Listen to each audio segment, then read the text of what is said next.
ఈ రోజు భారత రాజ్యాంగ దినోత్సవం సందర్భంగా హనుమకొండ జిల్లా ధర్మసాగరం మండలంలోని దేవునూరు గ్రామ పంచాయతీ ఆవరణలో డాక్టర్ బిఆర్ అంబేద్కర్ ఫోటోకు పూలమాల వేసి నివాళులర్పించిన అనంతరం జెండా ఎగరవేయడం జరిగింది. ఈ కార్యక్రమంలో ముఖ్య అతిథిగా పాల్గొన్న అంబేద్కర్ సంఘం హనుమకొండ జిల్లా అధ్యక్షుడు చిట్యాల బాబు, జిల్లా అధ్యక్షుడు ఆధ్వర్యంలో డిఆర్డిఓ ఎం శ్రీనివాస్, ఎంపీడీఓ అనిల్ కుమార్, దేవునూరు గ్రామ పంచాయతీ కార్యదర్శి రూపాను శాల్వాతో ఘనంగా సత్కరించారు. అలాగే గ్రామ పంచాయతీ సిబ్బందిని మరియు శానిటేషన్ సిబ్బందిని, చెట్ల రక్షణ సిబ్బందిని డిఆర్డిఓ శ్రీనివాస్ ను శాలువాతో సత్కరించారు. అనంతరం ప్రజాపాలన విజయోత్సవ కార్యక్రమాలు నిర్వహించారు. ఈ కార్యక్రమంలో పాల్గొన్న గ్రామ మండల నాయకులు ఎండి పాషా, చిర్రకుమార్, శ్రీనివాస్, కమలాకర్, శివాలయం అయ్యవారు, ఎం సదానందం, గ్రామ ప్రజలు తదితరులు పాల్గొన్నారు.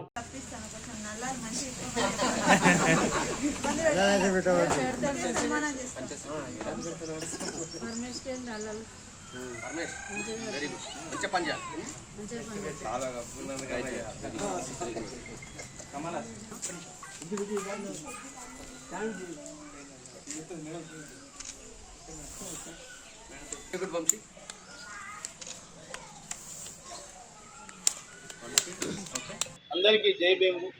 దేవునూరు గ్రామ పంచాయతీలో హాజరైన ప్రతి ఒక్కరికి మరియు సర్పంచ్ గారికి మరియు ఇంతకుముందు పీడీ గారు, ఎంపీడీఓ గారు వచ్చి రాజ్యాంగం యొక్క శుభాకాంక్షలు తెలిపినందుకు చాలా సంతోషకరం. ఈరోజు అసలు రాజ్యాంగం అంటే ఏమిటి? రాజ్యాంగము 2 సంవత్సరాల 11 నెలల 18 రోజులు రాయడం జరిగింది. రాజ్యాంగం అనేది నవంబరు 26 రోజున 1949 కంప్లీట్ అయింది రాజ్యాంగం.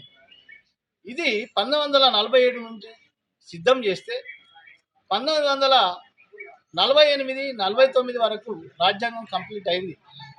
అప్పటి మొదటి ప్రధాని అయిన జవహర్లాల్ నెహ్రూ ఈ రాజ్యాంగ కాన్స్టిట్యూషన్ భారతదేశంలో అతిపెద్దదైన కాన్స్టిట్యూషన్ 60 దేశాలను తిరిగి 60 దేశాలలో ప్రతి ఒక్క రాజ్యాంగాన్ని తెలుసుకొని ఆ రాజ్యాంగాన్ని 60 పుస్తకాలను చదివి, అంటే 60 దేశంలో ఉన్న 60 కంట్రీస్లో ఉన్న పుస్తకాలను చదివి దీన్ని ఒక క్రోడీకరించి, ఇది కాకుండా మనం ఇంకేమో మార్పులు చేర్పులు చేయాలని రాజ్యాంగాన్ని మార్పులు చేర్పులు చేసి